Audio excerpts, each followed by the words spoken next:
Gusto ko lamang pong malaman kung, ang mga tauhan po ba ng BIR ay nagfa-file din po ba kayo ng SALIN? Lahat po, obligado po kayo.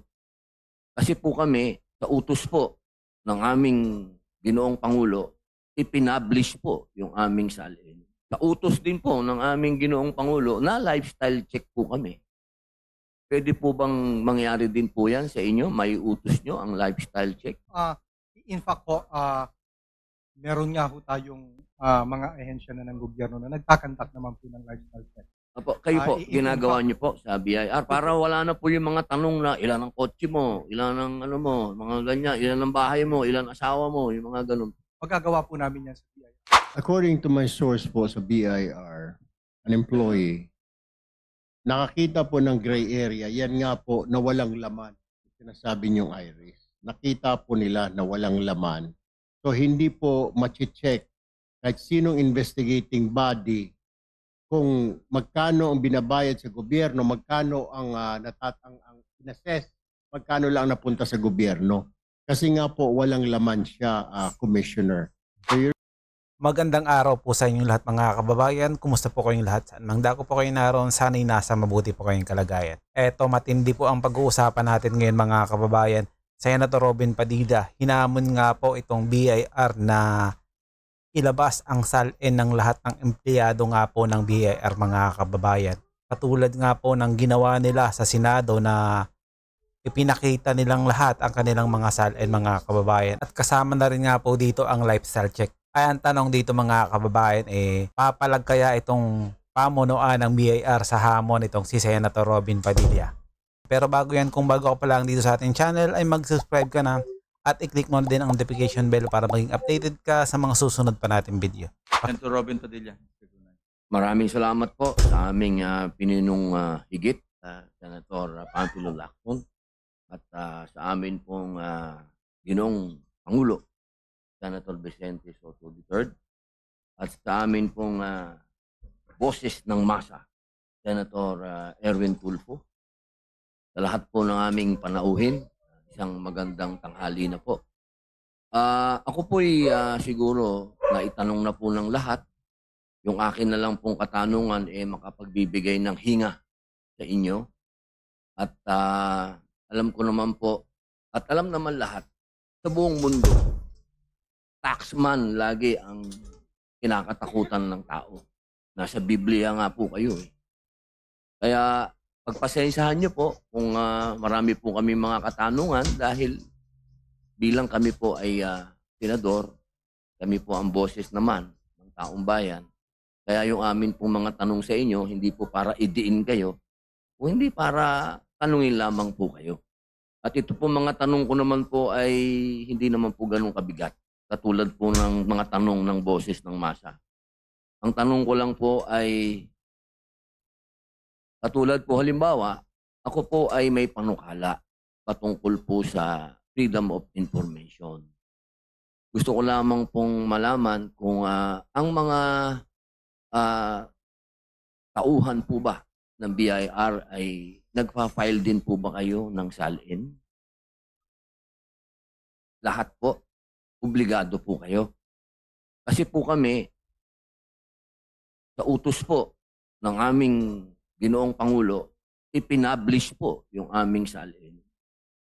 Sa inyo po ba may pagkakataon na magpapublish din po ba kayo ng inyong SALIN? Pwede po bang itanong yan sa atin pong commissioner sa ngayon? Ang SALIN naman po, these are public documents.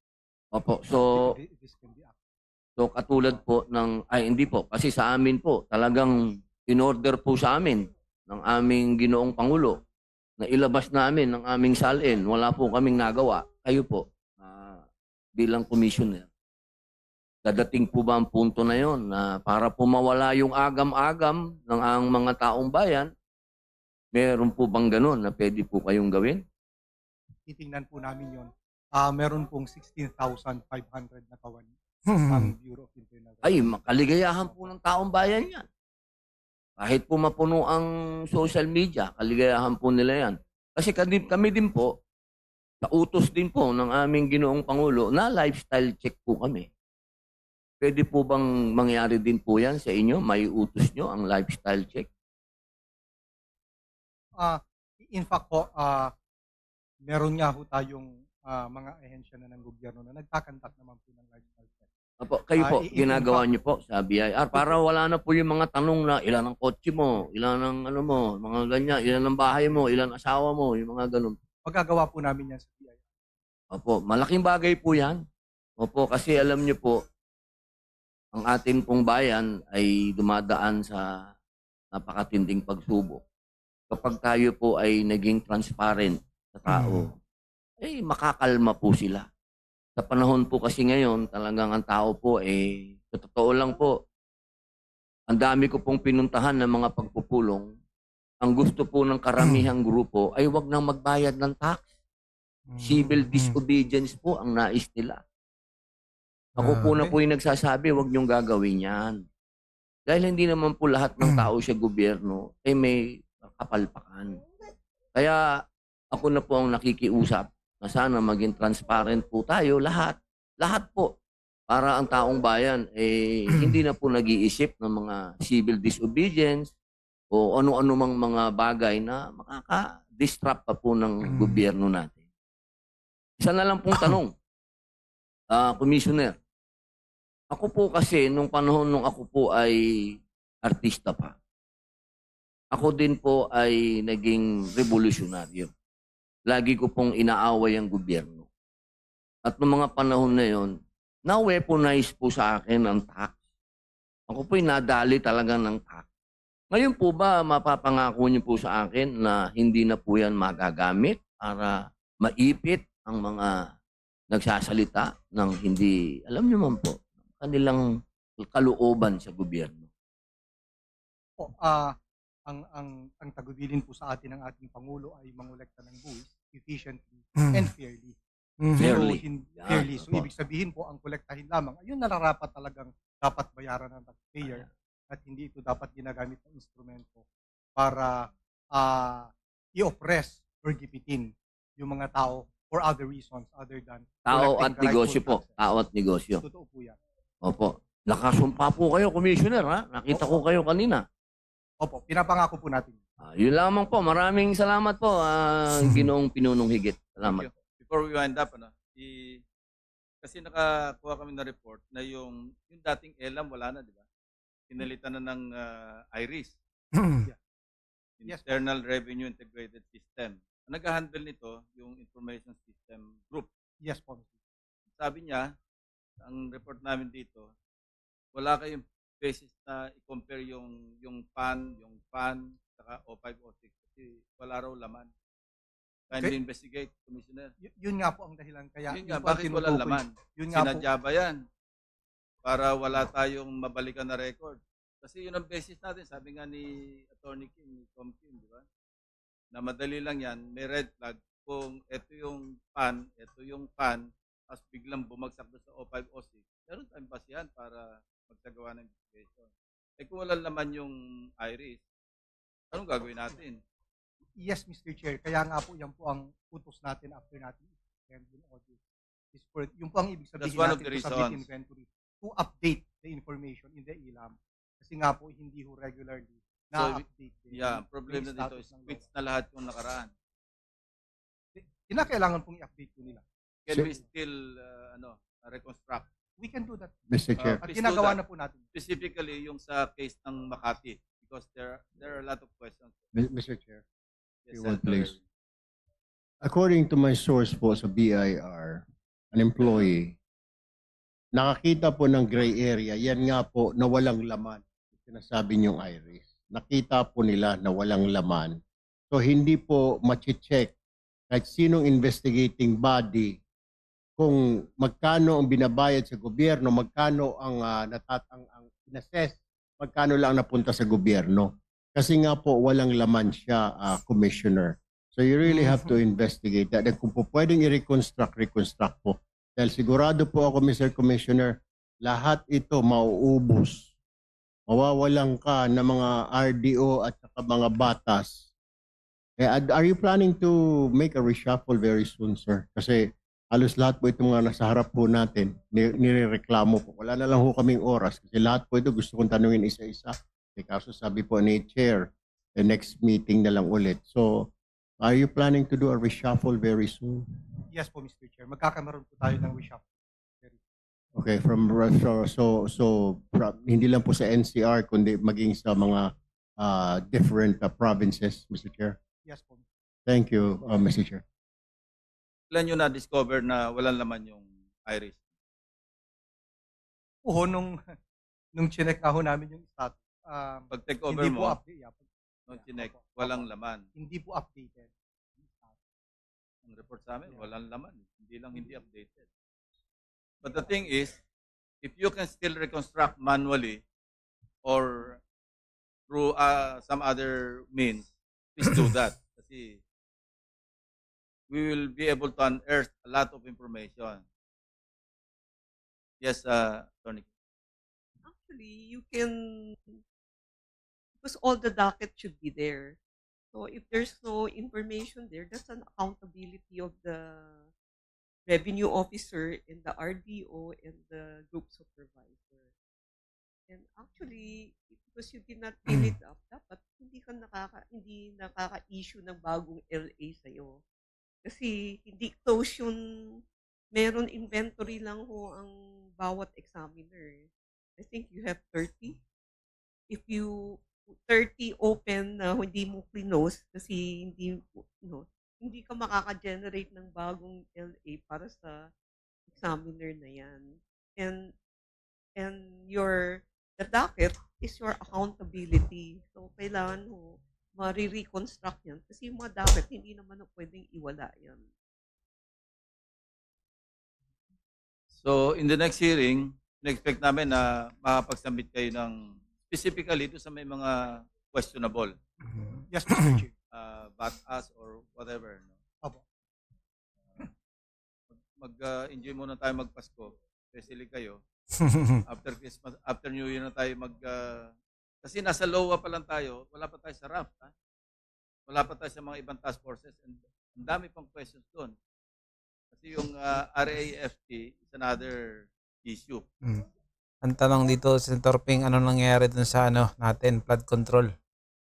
Bakit biglang naging BIR yung hearing, hindi pa tapos yung sa flood control? Meron pa ba tayong aasahang kasunod na hearing doon? Yun ang iniintay ng taong bayan yung malaman kung sino talaga yung mastermind sa mga anomalya dyan sa flood control na yan. Kaya lang, iba na yung ating dinidinig ngayon. Ay sana ay magkaroon pa ng kasunod na hearing patungkol doon. That we have to tackle in this hearing or leading hearings. And the other, how many task forces have been created under Commissioner Lumagi? Yung ano po bale yung RAF po at saka may mga yung special task force na hindi na kinakaya ng NID like yung kasi meron din po yung pagka masyado na marami like itong sa flood control kailangan talagang tulungan at i-augment yung NID. That's why there's another task force para dun sa mga ganun. Anyways, next hearing na lang natin pag-usapan kasi medyo late na rin. Senate President. No, just to the state advice. Total break. Enjoyin daw muna yung Pasko pero kung maaari, isahan nyo na rin imbestigahan total bago kayo dyan. Isahan nyo nang imbestigahan itong mga complaints natin. Email, aligasyon. Sana pag-chapel ninyo. Salamat. Thank you. Pangit kaniyang digitalization how long will it take para makapuli digitalize yung BIR? Yan ang sakit natin kasi pag hanggat mayroong human contact, hindi natin maalis yung hindi na makakasolve. Hindi gusto natin i-solve. Pag binawasan natin or minimize or at least eliminate or at cost, eliminate, marami tayong makakampo. Yes, Tony. Actually, the BIR is digitalized.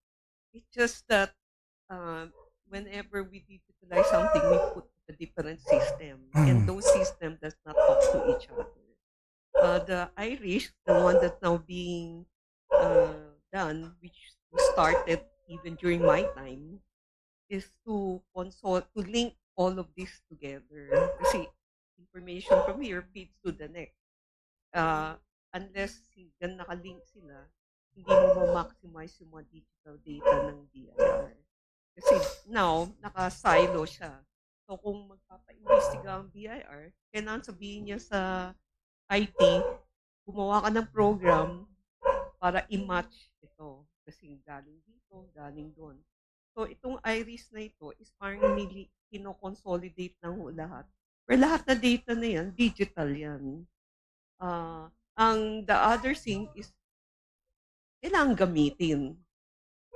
Kasi maski mag-digital kayo, kung hindi naman gagamitin, at hindi Tinanggalan nga ng laman eh.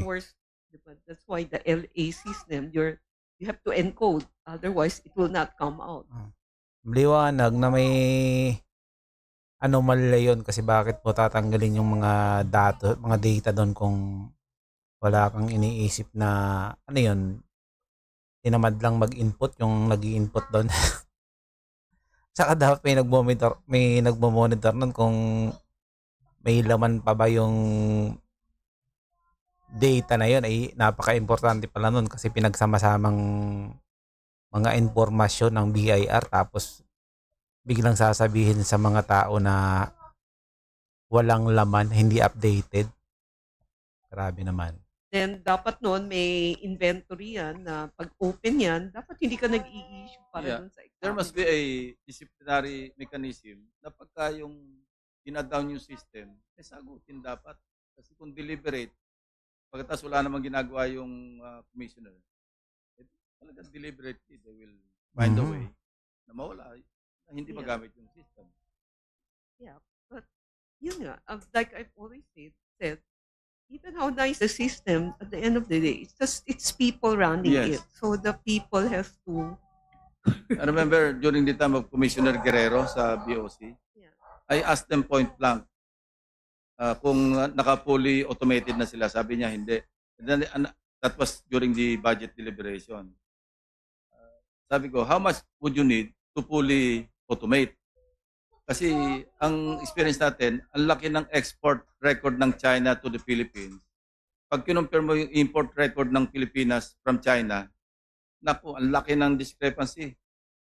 So dahil ang daming technical at saka mga under declaration, precisely, we're not fully automated. I think so the tinanong ko, BIR ang sagot sa akin, magkano kailangan nyo? Sabi sa akin, 15 billion. If budget delivery, sabi ko, I'll find a way to realign 15 billion. Just give me the details as per your requirements. Hindi na nagsabit. Ibig sabihin, hindi interesado. So now, I'd like to ask BIR the same question for the 2027 budget. Assuming na naandyan pa si Commissioner Mendoza. To fully automate or digitalize, yon, pag-aralan nyo na kung magkano. And kami, magtulong-tulong tayo, budget na natin. Pero gamitin. Thank you, Mr. Chair. Kasi alam nyo, dalawa tama ng publiko eh. Expenditure side, ito yung series of hearings na ginawa namin 7 hearings. That's only the expenditure side. And mind you, we've been losing hundreds of billions of pesos in public funds. Ito expenditure, revenue side. Ganon din. So dalawa tama eh. Magkabilang leeg eh. So at least ma-correct natin man lang yung, at least ma-minimize natin malaking tulong sa government or sa mamamayan for that matter. Yes, Commissioner. Yes, Mr. Chair. But just to inform lang po the committee, the Bureau of Internal Revenue has a very detailed digital transformation roadmap. Consists of several projects. Kaya nga ho, meron na tayo mga sa latest data natin, 93% of our tax returns are being filed online. Ang problema nga, nawawala yun. Wala doon sa IRS yun. Yun lang, isang district lang. Gusto natin compare yung PAN, yung O506, wala tayong basihan. Yeah, updating lang po yun at inuutos ko na po yun sa mga kawani ng BIR. Please. Ginagawa po nila. Thank you. Thank you very much. At yun na nga mga kababayan, hanggang dito na lang po ang ating video. Kung ano man po ang inyong opinion at question sa video ito, ay i-comment nyo lang po sa baba at ating pag-uusapan. Naway maging kabahagi po tayong lahat. tungo sa pagsulong at pag-unlad ng ating pinakamamahal na bansang Pilipinas. Ingat po kayo palagi at maraming salamat.